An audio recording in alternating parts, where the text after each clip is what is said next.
Hello दोस्तों, हम हमारी जो 10th क्लास की एनसीईआरटी है उसके फर्स्ट चैप्टर या फिर जो 10th क्लास की जियोग्राफी की एनसीईआरटी उसके फर्स्ट चैप्टर के बारे में पढ़ रहे थे। जिसमें कि जैसे संसाधनों के बारे में हम उसमें पढ़ाई कर रहे थे, जिसमें हम अब उसका कल हमने पढ़ा था किस प्रकार के संसाधन और भारत में किस किस जगह पे संसाधन पाए जाते हैं। उसी के साथ आज हम पढ़ेंगे हमारे जो मृदा संसाधन या फिर हमारे जो सोइल्स किस प्रकार की हैं उसके बारे में आज हम पढ़ेंगे। जिसमें कि जैसे मृदा सबसे महत्वपूर्ण नवीकरणीय योग्य प्राकृतिक संसाधन है।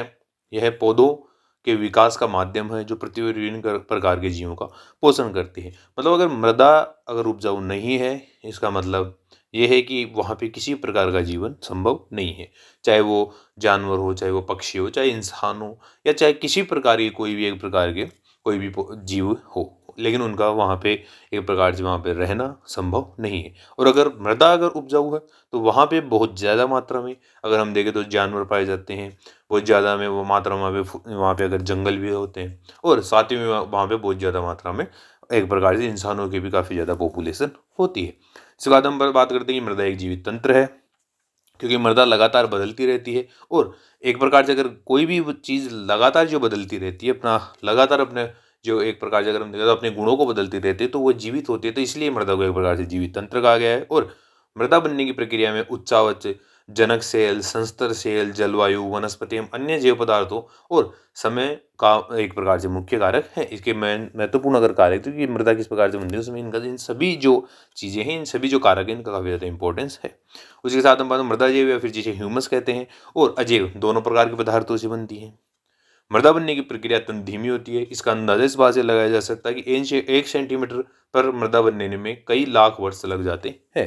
और उसके बाद हम बात करते हैं कि मृदा का वर्गीकरण, कि मृदा कितने प्रकार की होती है, किस किस प्रकार की मृदा पाई जाती है। फिर उसके अनुसार अगर हम देखें तो अलग अलग रीजन्स में किस प्रकार की मृदाएं पाई जाती है। जैसे हम बात करते हैं जलोढ़ मृदा, दूसरी है काली मृदा, तीसरी है लाल और पीली मृदा, चौथी है लेटराइट मृदा, पांचवी है मरुस्थलीय मृदा, छठी है वनीय मृदा। तो ये अलग अलग प्रकार की मृदाएं हैं। और अगर हम हमारे भारत के मानचित्र में भी देखें तो अगर हम शुरुआत में जहाँ पे हमारे हिमालयन क्षेत्र है वहाँ पे हम पर्वत और वन देखते हैं, पर्वतीय और वनीय मृदा देखते हैं। उसी के साथ अगर हम बात करते हैं जो भारत के एक प्रकार से जहाँ पे मैदानी क्षेत्र है, जहाँ पे गंगा, ब्रह्मपुत्र और एक प्रकार से जो यमुना है, तो इनके जो मैदानी क्षेत्र है तो उन इलाकों में जलोढ़ मृदा पाई जाती है। उसी के साथ हम बात करते हैं जहाँ पे एक प्रकार जो हमारे जो कोस्टल इलाके हैं या फिर जहाँ पे बारिश काफ़ी ज़्यादा मात्रा में होती है, वहाँ लाल लाल और पीली मृदा है। और अगर हम बात करें जहाँ पे एक प्रकार से हमारे जो डेक्कन है या फिर हमारे जो एक प्रकार से पठार है, पठारी क्षेत्र है, वहाँ पे काली मृदा पाई जाती है। तो इसलिए वहाँ पे काफ़ी ज़्यादा काली मृदा के रूप में है। और उसके बाद हम बात करते हैं एक जहाँ पे बहुत ही ज़्यादा, जैसे हमारे वेस्टर्न घाट हुए, ईस्टर्न घाट हुए, और जो हमारा एक प्रकार से पश्चिम बंगाल के पास का इलाका हुआ, तो वहाँ पे काफ़ी ज़्यादा बारिश होने की बहुत ज़्यादा बारिश होने की वजह से वहाँ पे लेटराइट मृदा पाई जाती है। और एक प्रकार से लास्ट अगर हम बात करें शुष्क मृदा, जो कि हमारी एक रेगिस्तानी मृदा है। इसके बाद हम बात करते हैं सबसे पहले जलोढ़ीय मृदा की। तो यह मृदा भारत के विस्तृत क्षेत्र में फैली हुई है। संपूर्ण उत्तरी मैदान जलोढ़ मृदा का बना हुआ है। जिसमें कि हम बात करते हैं जैसे हमारा उत्तराखंड, हिमाचल प्रदेश, और उसके बाद दिल्ली, उत्तर प्रदेश, राजस्थान के पूर्वी हिस्से, और साथ में मध्य प्रदेश और छत्तीसगढ़, झारखंड, बिहार। तो ये सभी इलाके इसी जलोढ़ीय मृदा के अंदर में आते हैं। और यह मृदा हिमालय नदी तंत्र की नदियों द्वारा बनाई गई है। जैसे हमने पहले बात की, जैसे गंगा हुई, ब्रह्मपुत्र, यमुना और इनकी सहायक नदियाँ जैसे गंडक, कोसी और ताम्रकोसी। तो ये अलग अलग नदियाँ हैं, तो वो एक प्रकार से इसकी सहायक नदियों और सभी जो नदियाँ हैं, बड़ी बड़ी नदी तंत्र हैं, इनके द्वारा मिलकर बनाए गए हैं। यह एक संकरे गलियारे के द्वारा राजस्थान और गुजरात तक फैली हुई है। और पूर्वी तटीय मैदान विशेषकर महानदी गोदावरी, कृष्णा, कावेरी नदी के डेल्टा क्षेत्र भी जलोढ़ मृदा से बने हुए हैं। जो कि नदियाँ एक प्रकार से अगर हम देखें तो वो वेस्टर्न घाट से या फिर पश्चिमी जो एक प्रकार से घाट है वहाँ से शुरू होकर एक प्रकार से जो हमारे जो पूर्वी घाट है वहाँ तक जाती है, या फिर बंगाल की जो खाड़ी है वहाँ में एक प्रकार से उससे संगम करती है। तो उन नदियों से मिलकर एक प्रकार से पूर्वी तटीय मैदान बने हुए। आयु के आधार पर जलोढ़ मृदा दो प्रकार की होती है, जिन्हें बांगर और खादर कहते हैं। जलोढ़ मृदा बहुत उपजाऊ होती है। जलोढ़ मृदा पोटास, फास्फोरस और चूना युक्त होती है। इनमें काफ़ी अच्छी मात्रा पाई जाती है, जिनकी जैसे पोटास और फास्फोरस और चूना युक्त की जो एक प्रकार से फसल के लिए काफ़ी ज़्यादा उपयुक्त ये मृदा है।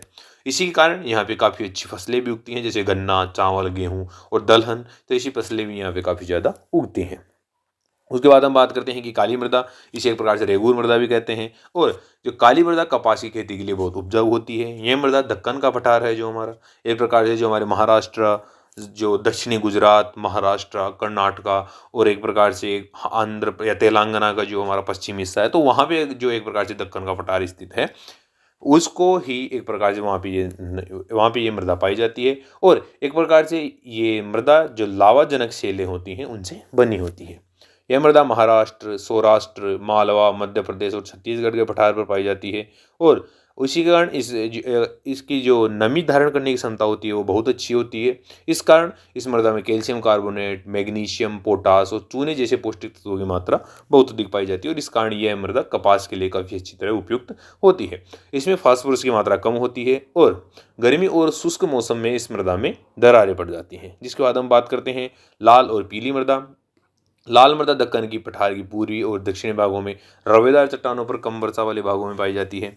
लाल और पीली मृदाएं उड़ीसा, छत्तीसगढ़, मध्य गंगा मैदान के दक्षिणी छोर पर और पश्चिम घाट के पहाड़ी पश्चिमी क्षेत्र में पाई जाती हैं। यह मृदा का लाल रंग रवेदार आग्नेय और रूपांतरित चट्टानों में लोहे की धातु के प्रसार से तथा पीले रंग इनमें जलीय होने के कारण होता है। जिसके बाद हम बात करते हैं कि हमारी जो नेक्स्ट मृदा है वो है लेटराइट मृदा। लेटराइट शब्द ग्रीक भाषा के शब्द लेटर से बना है, जिसका अर्थ है एक प्रकार से ईंट, जिसका कलर ईंट के कलर का जैसा होता है, या फिर एक प्रकार से हम बात करते हैं हल्का लाल कलर या फिर गहरा लाल कलर। तो इस प्रकार की जो ईंटें होती है, तो ईंट के कलर का अगर हम बात करें तो उस कलर की ये मृदा होती है। तो लेटराइट मृदा का निर्माण उष्णकटिबंधीय एवं उपोष्णकटिबंधीय जलवायु क्षेत्र में आर्द्र तथा शुष्क ऋतुओं के एक के बाद एक आने के कारण होता है। यहाँ पर भारी मात्रा में बारिश से अत्यधिक निस्खलन का परिणाम होता है। यहाँ पर भारी बारिश होती है, इस वजह से अगर हम देखते हैं जो ऊपर की परत होती है, जो जमीन के ऊपर की परत होती है जहाँ पे मृदा स्थित होती है, या फिर अगर हम देखें तो हमारी जो नॉर्मल जो मृदा होती है नॉर्मल कलर की, तो वो मृदा ऊपर से बह जाती है, फिर उसका अत्यधिक निस्खलन हो जाता है। और इस कारण जो नीचे की मृदा है या फिर जो एक प्रकार से उसका बेस मटेरियल है, तो वो मृदा ऊपर आ जाती है, या फिर जिसमें आयरन की मात्रा अधिक होने के कारण वो मृदा एक प्रकार से हमें लाल कलर की या फिर ईंट के रंग की दिखाई देती है। लेटराइट मृदा अधिकतर गहरी तथा अम्लीय होती है और इसमें सामान्यतः पौधों की पोषक तत्वों की कमी होती है। यह भारत के दक्षिणी राज्यों, महाराष्ट्र के पश्चिमी घाट क्षेत्र, उड़ीसा, पश्चिम बंगाल के कुछ भाग तथा उत्तरी पूर्वी प्रदेशों में पाई जाती है। इस मिट्टी में पर्णपाती और सदाबहार वन मिलते हैं, जिनमें ह्यूमस पर्याप्त रूप से पाया जाता है। इस मृदा में कर्नाटका, केरला और तमिलनाडु में चाय तथा कॉफी उगाई जाती है। इसके बाद हम बात करें जो तमिलनाडु, आंध्र प्रदेश, केरल की जो लाल लेटराइट मृदाएं हैं, वहाँ काजू की फसल के लिए भी काफ़ी ज़्यादा उपयुक्त वो जगह हैं। जिसके बाद हम बात करते हैं हमारी पांचवी जो मृदा है वो है मरुस्थली मृदा। मरुस्थली मृदा का रंग लाल और भूरा होता है। यह मृदा रेतीली और लवणीय होती है। कई क्षेत्रों में मृदा इतनी लवणीय होती है कि वहाँ पर झीलों से जलवाष्पीकृत करके खाने का नमक भी बनाया जाता है। जैसे हम बात करते हैं जो हमारी सांबर है, लूणकरणसर है, जो हमारे राजस्थान में स्थित है, जो झीलें हैं। जो शुष्क जलवायु और उच्च तापमान के कारण जलवाष्पन से दर अधिक होती है और वर्धा में ह्यूमस और नमी की मात्रा कम होती है। और एक प्रकार से अगर हम देखें तो जहाँ पे जो बारिश है वो एक प्रकार से कम होती है, उसके जो वाष्पीकरण की मात्रा है उससे कम होती है बारिश की मात्रा। तो इस वजह से वहाँ पे ये शुष्क जलवायु या फिर एक प्रकार शुष्क जलवायु या फिर शुष्क मिट्टी पाई जाती है। इस मात्रा में ह्यूमस और नमी की मात्रा बहुत कम होती है इस मृदा में, क्योंकि एक प्रकार से वहाँ पे वाष्पीकरण की दर बहुत अधिक होती है। मृदा की सतह के नीचे कैल्शियम की मात्रा अधिक होती है और नीचे की परतों में चूने के कंकड़ की सतह पाई जाती है, जिसके कारण मृदा में जल अंतःशोधन अवरोध हो जाता है। इस मृदा को सही तरीके से सिंचित करके कृषि योग्य बनाया जा सकता है। जैसे कि पश्चिम राजस्थान हमारे जो गंगानगर या फिर एक प्रकार से बीकानेर का इलाका है या फिर हनुमानगढ़ का इलाका है, तो वहाँ पे पहले काफ़ी ज़्यादा रेगिस्तानी मृदा थी। अब वहाँ पे नहरों के विकास के कारण वहाँ पे काफ़ी अच्छी तरह से कृषि की जाती है और एक प्रकार से कि उनको अब अच्छी तरह से एक बार देखा जाए तो काफ़ी अच्छी तरह से वहाँ पे अलग अलग फसलें बोई जा रही हैं और उनसे अच्छे परिणाम प्राप्त किए जा रहे हैं। इसके बाद हम बात करते हैं हमारे नेक्स्ट मृदा की, जो है वन मृदा या फिर वन्य मृदा। वन्य मृदा पहाड़ी और पर्वतीय क्षेत्रों में पाई जाती है, जहाँ पर पर्याप्त वर्षावन उपलब्ध है। वन मृदा गठन में पर्वतीय पर्यावरण के अनुसार बदलाव आता है। नदी घाटियों में यह मृदा दोमट और सिल्टदार होती है, परंतु ऊपरी ढलानों पर इनका गठन मोटे कणों का होता है। हिमालय में हिमाच्छादित क्षेत्र में इस मृदा का बहुत अपरदन होता है और यह अधिशीलक तथा ह्यूमस रहित होती है। नदी घाटियों के निचले क्षेत्रों में विशेषकर नदी, सोपान और जालोड़ पंखों आदि में यह मृदा उपजाऊ होती है। जिसके बाद हम बात करते हैं कि मृदा अपरदन और संरक्षण, तो किस प्रकार से हम मृदा अपरदन को रोक सकते हैं या फिर मृदा अपरदन क्या होता है और उसका संरक्षण किस प्रकार से किया जा सकता है। मृदा की कटाव और उसके बहाव की प्रक्रिया को मृदा अपरदन कहते हैं। मृदा के अपरदन और बनने की प्रक्रियाएं आमतौर पर साथ साथ चलती है और दोनों में संतुलन होता है। मृदा अपरदन के कारण वनोन्मूलन, अति पशुचारण, खनन आदि होते हैं। जिसके बाद हम बात करते हैं कि मृदा अपरदन के प्रकार किस प्रकार के होते हैं। जैसे कि हम इसमें बात करते हैं कि एक तो स्प्लेश इरोजन, एक सीट इरोजन, जिसमें एक प्रकार से एक दर बाई दर अगर हम देखें तो ऊपर की परत वहां से हट जाती है। एक गली इरोजन होता है जिसमें कि एक जमीन के अंदर एक खड्डा हो जाता है, काफी ज्यादा बारिश की वजह से जमीन एक लंबाई या फिर एक लंबे खड्डे के रूप में पैदा हो जाती है। उसी के साथ रिल इरोजन, जिसमें कि काफी ज्यादा खड्डे हो जाते हैं। फिर गली इरोजन का ही एक बड़ा रूप है जो एक प्रकार से रिल इरोजन है। इसके बाद हम बात करते हैं मृदा अपरदन। मानवीय क्रियाओं से कई बार मृदा संतुलन बिगड़ जाता है तथा प्राकृतिक तत्व जैसे पवन, हिमनदी और जल द्वारा मृदा अपरदित होती है, जिसे मृदा अपरदन कहते हैं। कि अगर किसी भी एक प्रकार से अगर हम देखें तो प्राकृतिक तत्व, जैसे अगर हम बात कर सकते हैं पवन हुई या फिर हवा हुई, हिमनदी हुई, जल हुई, तो इनकी वजह से जो एक प्रकार से मृदा का कटाव होता है उसी को क्या कहते हैं हम, मृदा अपरदन। बढ़ता हुआ जल मृतिका युक्त मृदा को काटते हुए गहरी वाहिका बनाता है, जिन्हें अवनालिका अपरदन कहते हैं। और ऐसी भूमि जोतने योग्य नहीं होती है या फिर उसे उत्कात या फिर बेडलैंड टोपोग्राफी कहते हैं। चंबल बेसिन में ऐसी भूमि को खड्ड भूमि कहा जाता है या फिर रेवाइन कहा जाता है, क्योंकि चंबल बेसिन में इस प्रकार की जो एक प्रकार से अगर हम देखें तो इस प्रकार की भूमि काफ़ी ज़्यादा पाई जाती है, या फिर एक प्रकार से जो बेडलैंड टोपोग्राफी है जो चंबल रीजन में काफ़ी ज़्यादा देखी जाती है।